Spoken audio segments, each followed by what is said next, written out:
15. The first item on the agenda is the consideration of Public Works meeting minutes from June 25th. Any comment or discussion on minutes?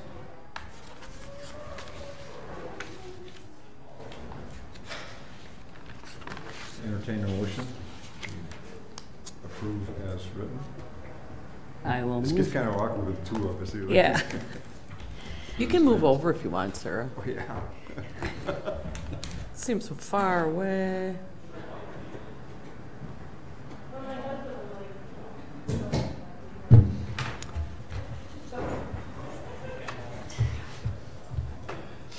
I can make that motion.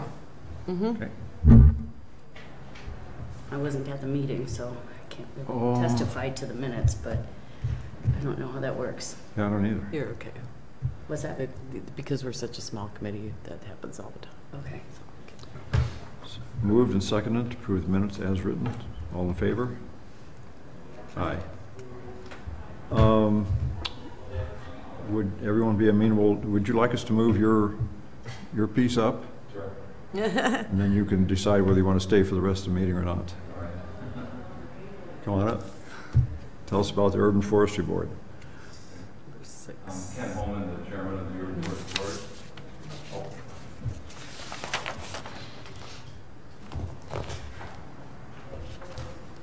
And I just wanted to update the Public Works Committee on some of the activities, specifically that the Emerald Ash Borer has been officially reported in Hudson.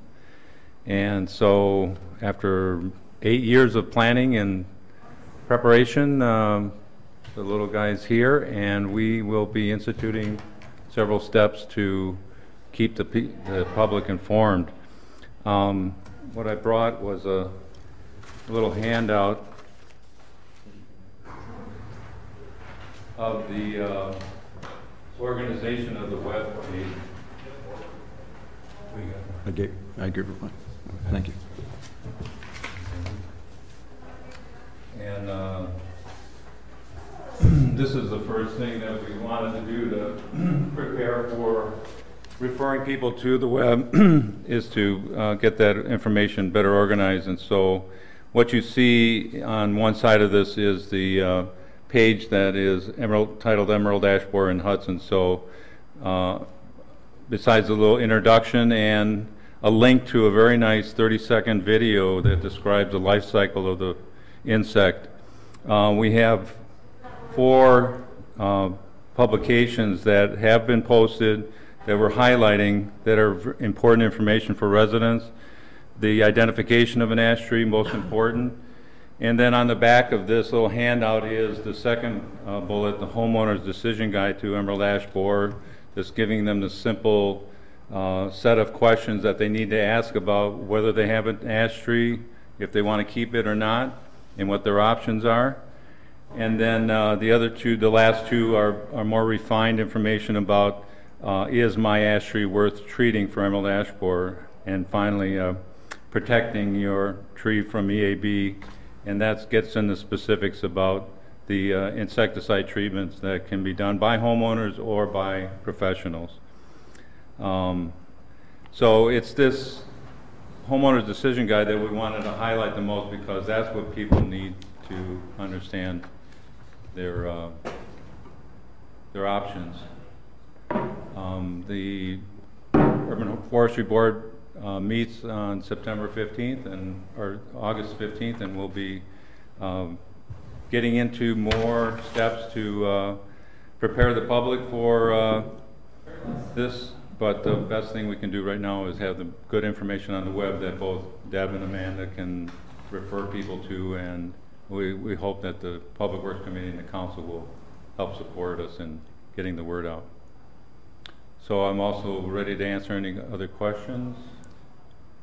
Ken, how does the infestation being officially here now affect our plan for the trees that are on city responsibility? We'll continue to institute the plans that have been adopted years ago, where we've identified a few hundred public ash trees that are worthy of treating, and we're at the point now where we're treating about 120 trees on a 3-year cycle.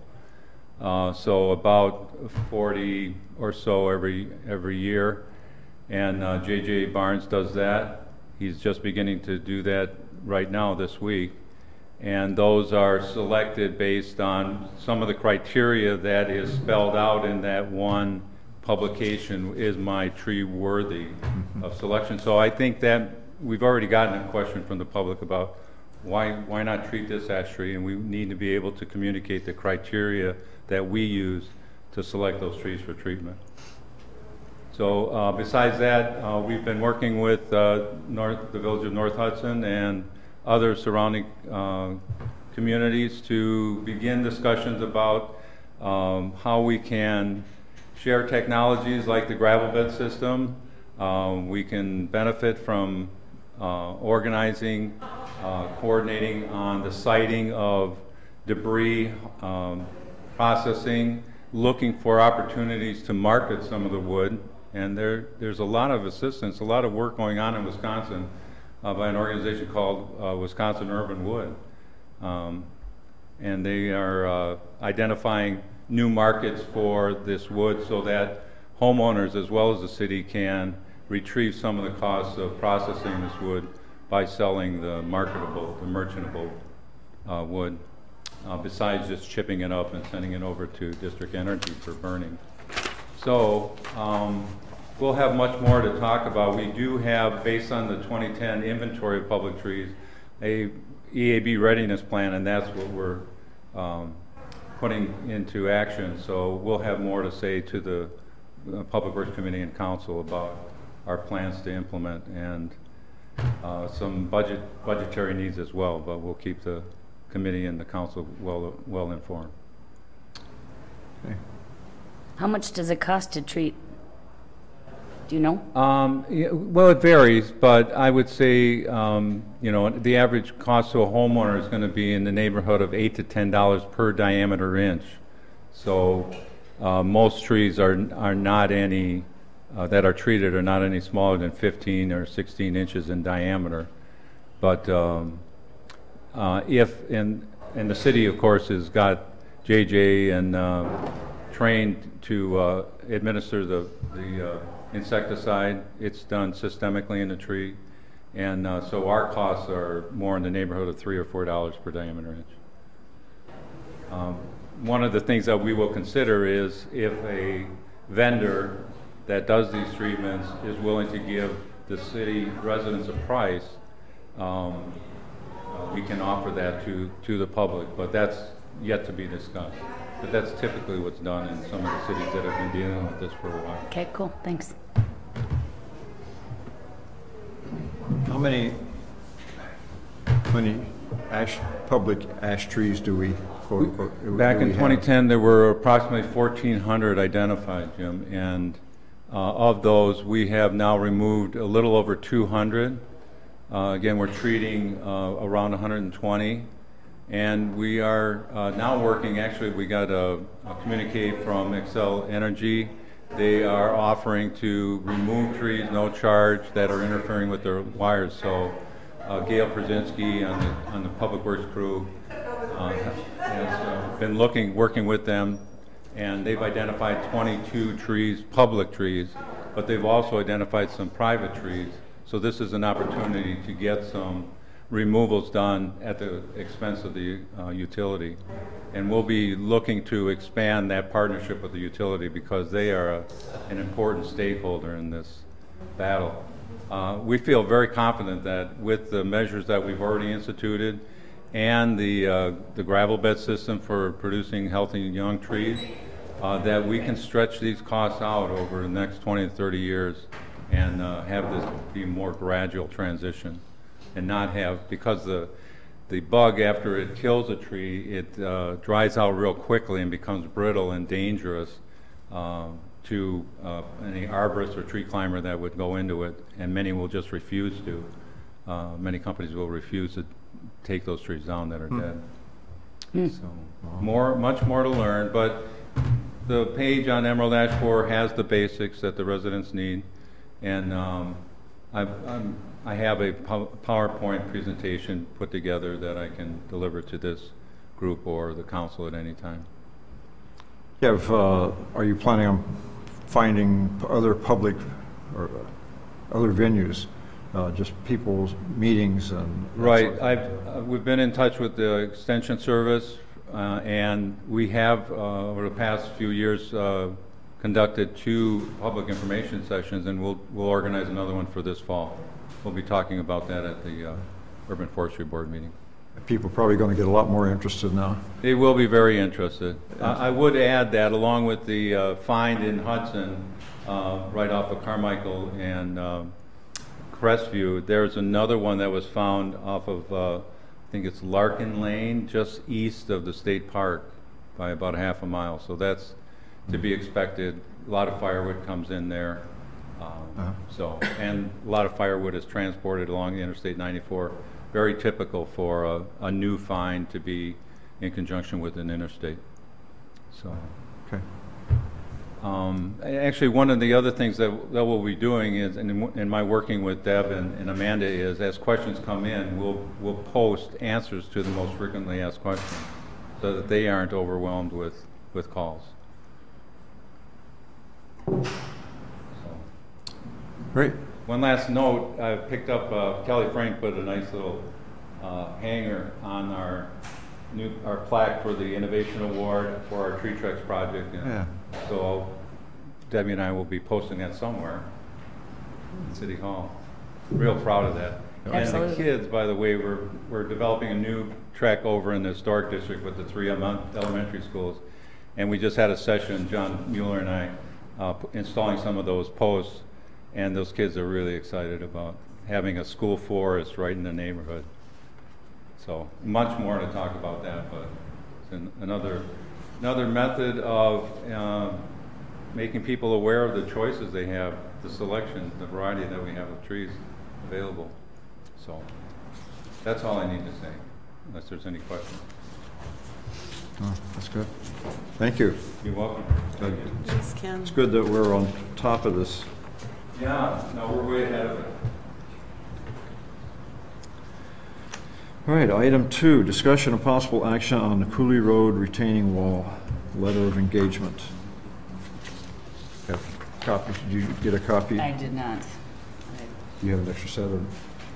This is the one I have. Okay, we'll work. Okay. Share this one too. Basically, it looks like the council rejected the previous bid for letter of engagement because of the cost. They thought it was excessive. And Tom was instructed to go back to both Bolton and Minks and SEH and get bids. And they are, I was trying to remember. Yeah, they're very similar, but it was a couple $1,000. Do you remember what the bids were before? Yep. The first one was from Bolton Mink was 15.7, and then they came back with 15.1. And SEH is 15.9. So it really didn't come down. No. And then I stopped and walked by that wall just to look at, have you been up there and seen the big concrete blocks? That's, at least that's effective. But that wall is bad from, oh gosh, probably another 50 feet on either side to my eye. It's starting to bulge, so it's not just replacing that section that's washed out. It looks to me like, but that's what the engineering estimate will find it for us. So there's a big problem there. So we can refer it back to the council with a recommendation. Yeah. Make a recommendation. I would, what do you think, recommend we accept the Bolton and Minks new lower bid?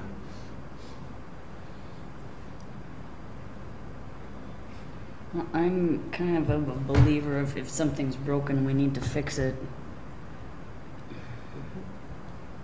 So sometimes it's a tough choice to approve a non-budgeted item, but in my mind, you can't let everything go into disrepair either, you know. I guess I would. Yeah, particularly that's a entryway, one of the entryways into the city. So Right, right. It does have a impact. Yeah, and I think what we've been hearing is that there's just a tremendous amount of springs in there, and we have to look at the causes. Also, I thought was interesting, the map, if I interpret this correctly, it says the city is responsible for replacing that wall, because the wall was built in order to have the sidewalk. Does that fit with your understanding? Well, it was, the city built the wall as part of the Cooley Road retaining wall, or the sidewalk, and the homeowners were assessed based on the front footage. So they were based on the retaining wall and the sidewalk, but there was also a grant that came with it too, so the costs weren't hugely impacted to the homeowners, So in this case, though, but the wall has to be there in order to have the sidewalk there. Yeah. So well, maybe And go ahead. what did I hear about the, you know, with the springs and then that ice that forms in the winter time? Was that a probable cause of?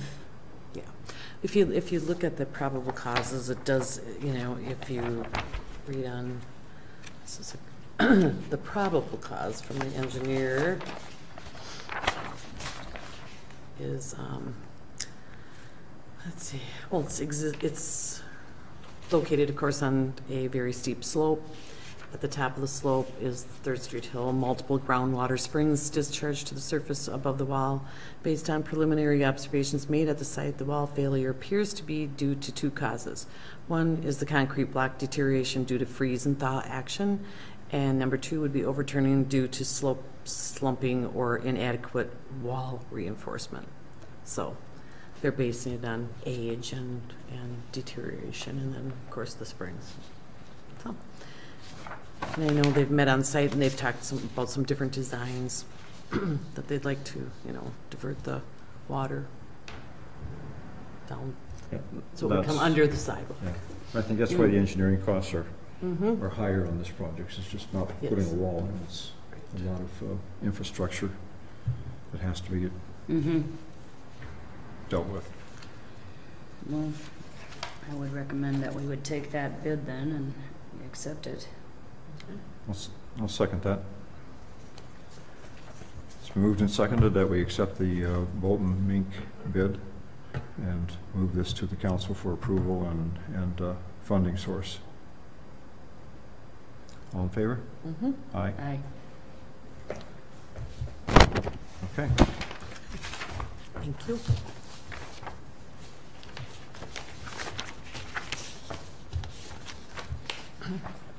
Discussion and possible action on the trails and pathways maintenance plan. Unless it's documented somewhere else, I can't find very little reference to pathways. We have a sidewalk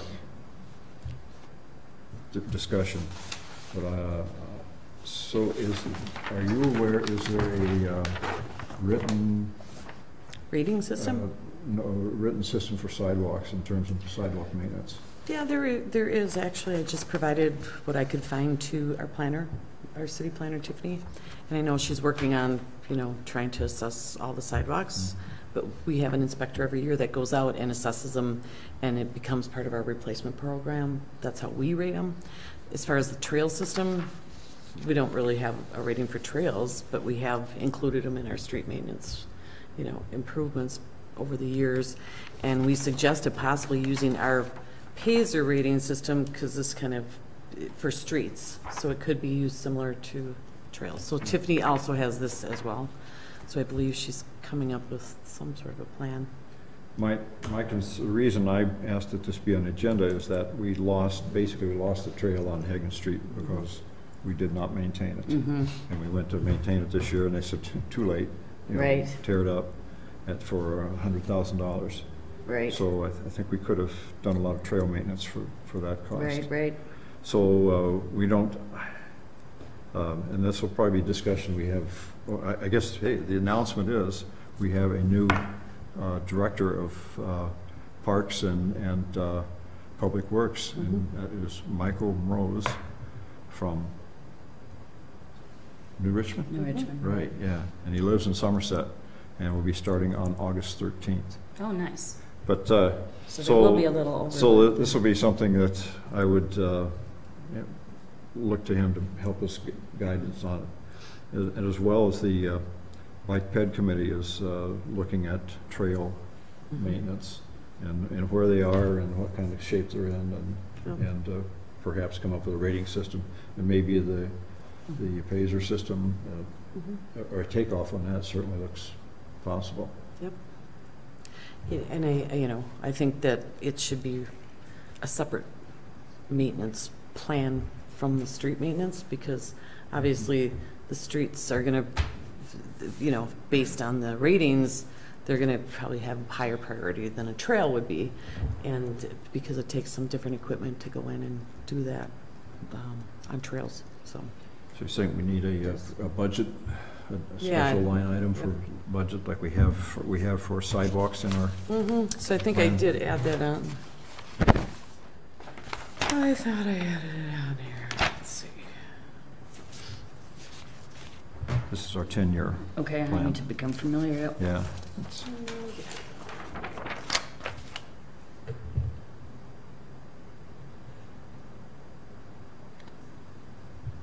Maybe I didn't add it on there, but anyhow, but that would be a suggestion once it comes from, the bike ped. The sooner the better, once they start looking at the capital improvements. Maybe they could come up with a 5-year plan for trails, or 10 years, or whatever. Yeah. And sidewalks, we have a sidewalk replacement program. Could look at what our inspectors looked at and what the planners looked at. And maybe they can work together on that. Marion's been working with Tiffany, walking the streets of downtown Hudson, looking at all the sidewalks and the cuts and issues, places for possibilities for improvement. We're not talking about it. Pardon? We're not talking about it till we're done. I can't. We're not talking about it until we're finished. Oh, yeah. Just so we know it's ongoing. But we're going to need to do the same thing. We talked about it at the Bike Ped Committee, Advisory Committee, and the first thing was coming up with a rating system, which Yep, I think I gave her all the information I could, and it sounds like she has a good handle on it. Don't you think, Marion? What? Tiffany. I said I provided her with all of our information. It looks like she has a good system started. We're doing well. but the trails are going to be an entirely separate piece, so we need to get activated on that so we can set out. We need a number for the budget. Yep. Is there any action we can take on that? We plan to put it on a budget line item in there, and we may just have to put a number in there for. Yeah. You can make a motion to recommend the Bike and Ped provide a 5-year maintenance plan, and then we can put costs on it at a later date, or just information, whatever you want. Yeah. It's kind of like keep throwing this ball back and forth. Someone needs to do something, but I think the Bike Ped is particularly positioned to do that. I also happen to sit on that committee as well, so.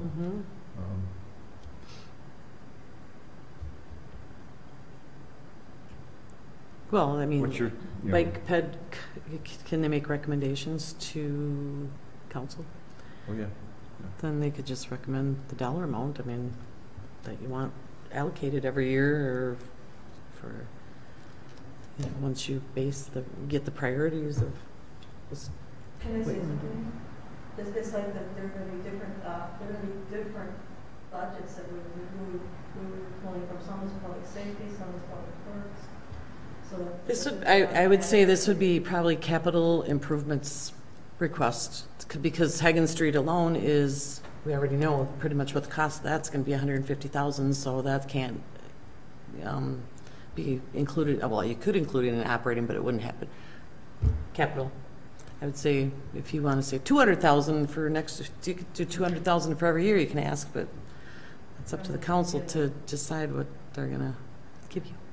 Yeah, so I think, I would say it's a capital request, though.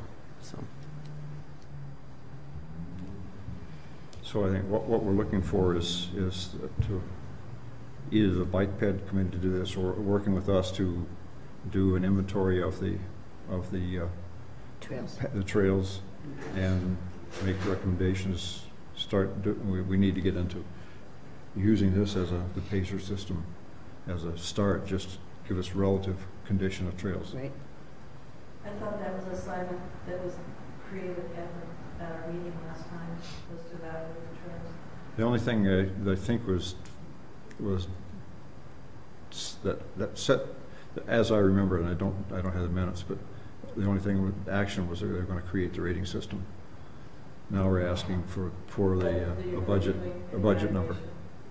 We need the evaluation of the budget. So I think capital, you'll have time to do that. You'll have time. By next month, then the next 2 months. Oh, So we need a motion on that, or we just talk to them? I don't think so.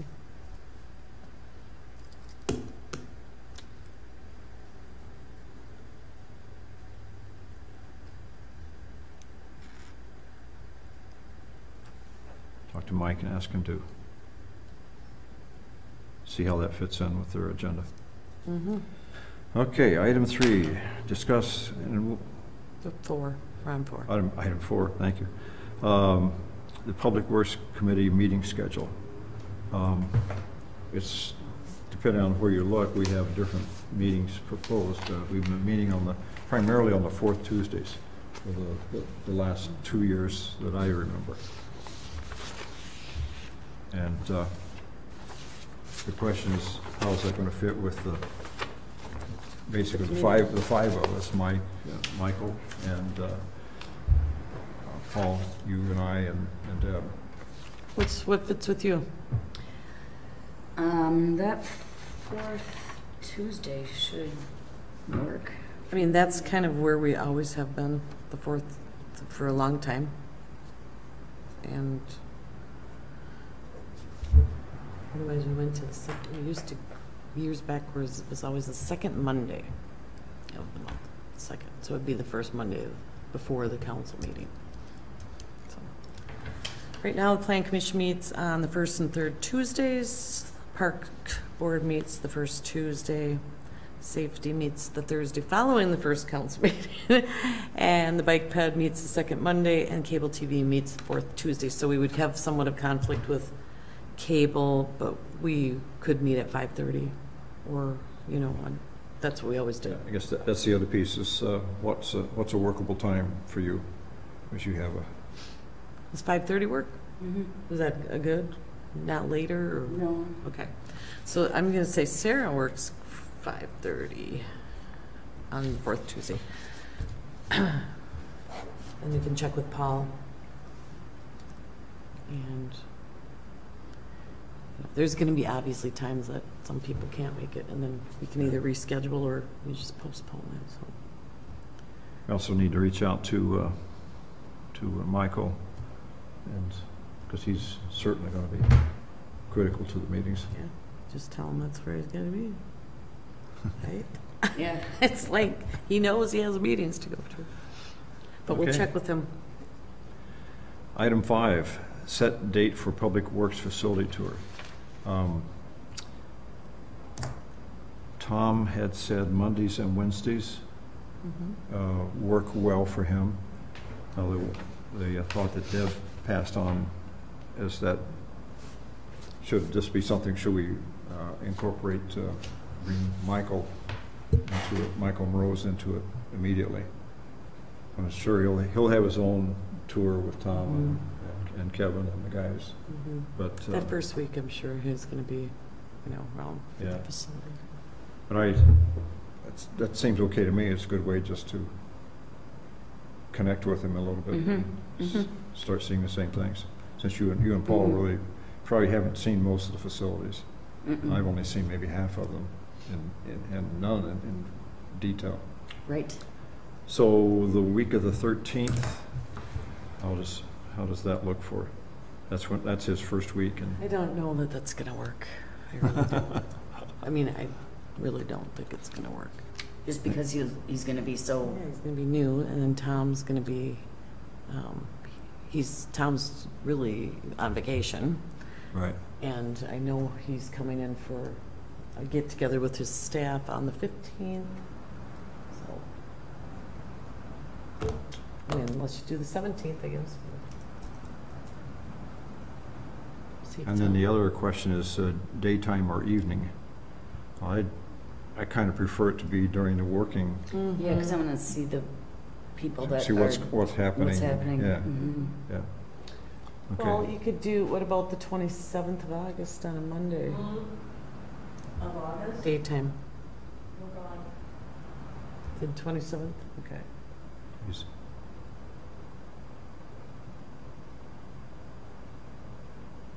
Oh, yeah.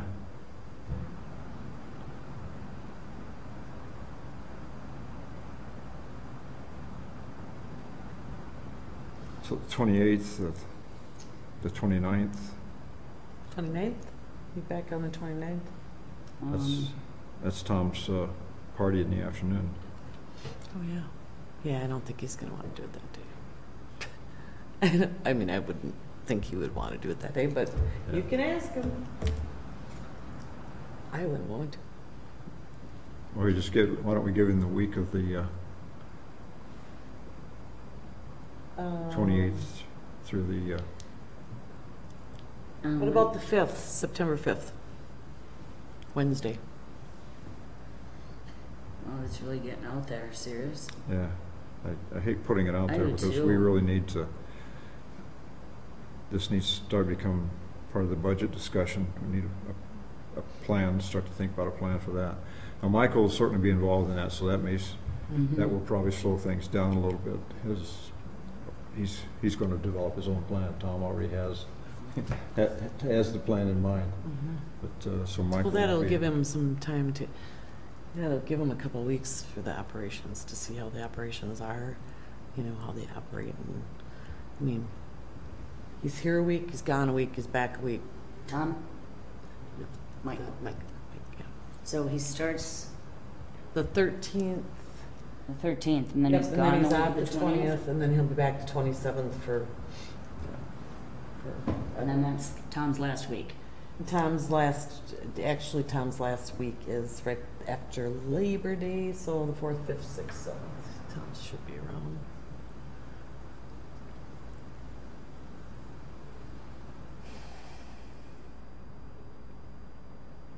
So the 5th.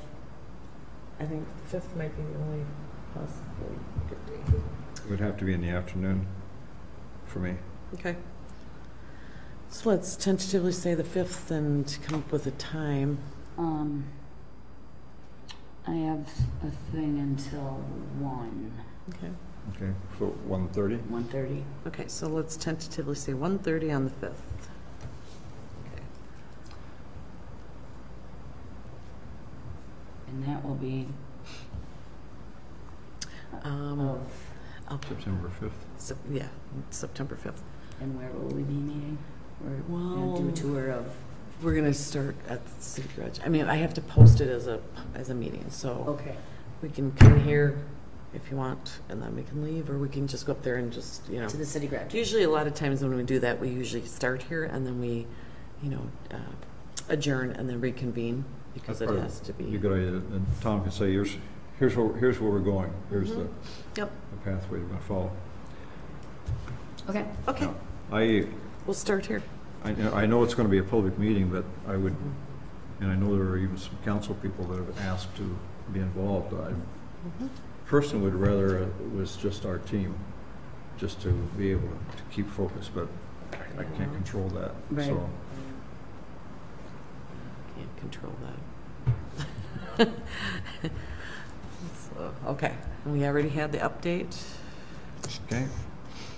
Project update, Public Works.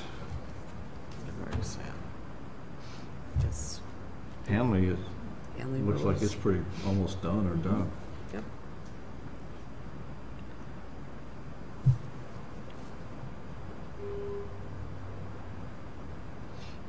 Storm sewer projects are supposed to be starting up this week.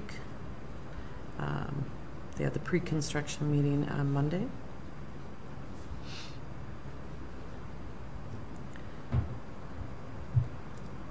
Who's handling that? With Zappa, Kevin? Who's? yeah, Kevin and Chad and Okay.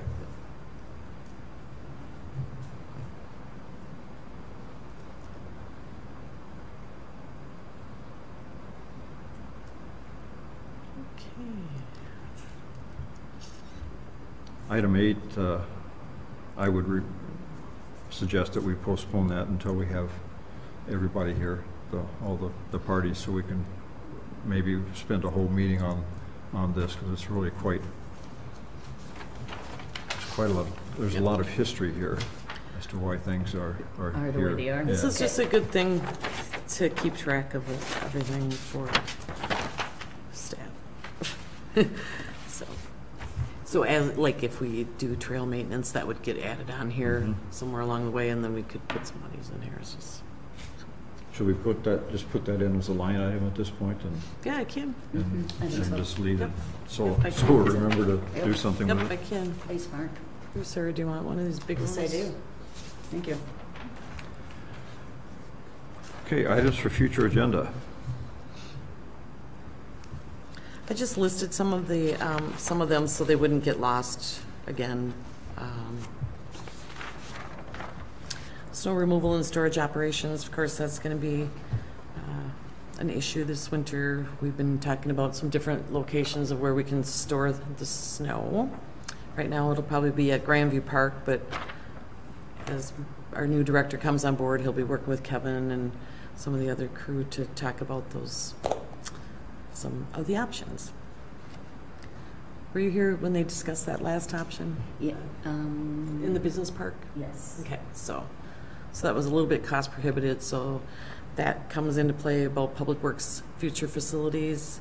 We were talking, Mr. Diesel asked if that would remain on the schedule to talk about possibly other locations of buildings, water utility, wastewater, wells, different places like that, that maybe we could store some snow there and or add on for future facilities.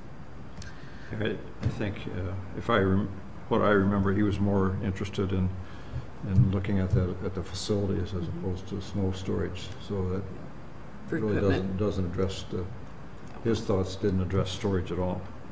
Just Equipment storage. equipment storage, yeah, snow storage, I'm thinking, didn't address snow storage, thank you. Okay.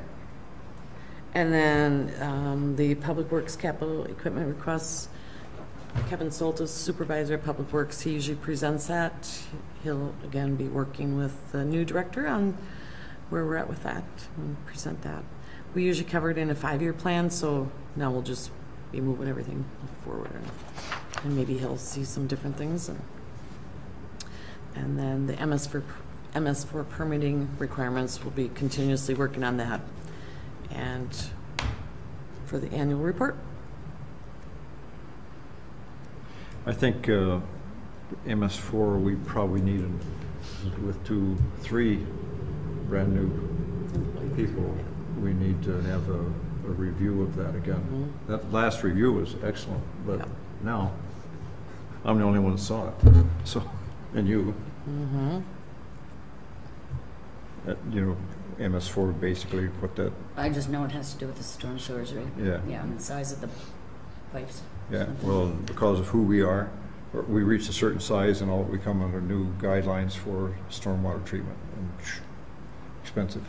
Okay. So a lot of changes in how we handle it and monitor it, and so it's a long, how long has it been going on, 3 years? Yep, about 3 years. 3 years 3 years since we were officially MS4.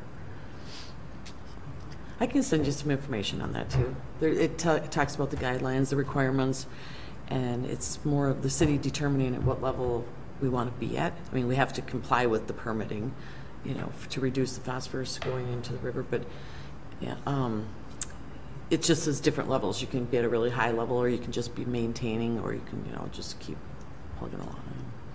So that's what our engineering firm's working with. Okay. Right now, staff. So hopefully we'll have something soon. As to when we start looking at decisions at that level. Okay. Any other items that we should, for future agenda? Not for me right now, anyway. Gotta get up to speed.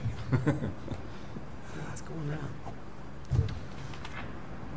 I don't have anything. Oh, yes, I do. Stormwater retention ponds. We need to, that needs to be on the agenda. That's part of the MS4. Yeah, but we've got some specific things that we could, that are underway that Yep. Kevin briefly talked about that we should share with us. So what they're doing is, in staff, or city staff is working with our engineers on it. They're creating, they've got the last couple of years of our operating budget for stormwater utility. So right now, we're pretty maxed out. We've spent all of our money for repairs in-house and contractual services. So now they're going to try to work on what they'd like to see, how many structures fixed next year, and how much contractual services, and then pond maintenance would come into play with that. And I know they want to determine ownership, who's going to maintain them, and then which ponds really, you know, need attention, obviously. So they're getting that plan. I believe they're should have it. I mean, they have to have it for part of our permitting requirements. We should. But pond maintenance, as far as who's responsible, that is a whole nother subject. Yeah. We've been talking about. That's where we probably need to follow. Can have a Mike separate into discussion. that. Yep. So I know he's not happy. He has expressed dismay at the different ways that it's been handled and allowed to different, all different ways of ownership and who's responsible for maintenance. And right now it says that people are supposed to maintain it. Well, we don't even have a standard for how you maintain it, what that means. And they don't do that. That doesn't mean they, when the concrete fails, doesn't mean that they, or does it mean that they're responsible for placing that, or is that ours? So it's there's, and then how you mow it, how you clean it out. So there's some issues that'll get addressed. We've got I guess I think with like an update on what are we doing to hold our own at this point in terms of the mowing and that whole project. So Kevin had some interesting things to say last time, I thought. So Yep, he does. Definitely does. How many do we have? Hundreds. Hundreds? Hundreds, yeah. I'm trying to think, is it 100 or is it 1,000? I don't know. I don't want to say the wrong number. It's hundreds, I believe, but that are a lot. technically city-owned ponds. I don't. We'll get the numbers. We can do a pond update and talk about it. Okay. anything else? Entertain a motion to adjourn. I'll move to adjourn. Second. All in favor? Aye.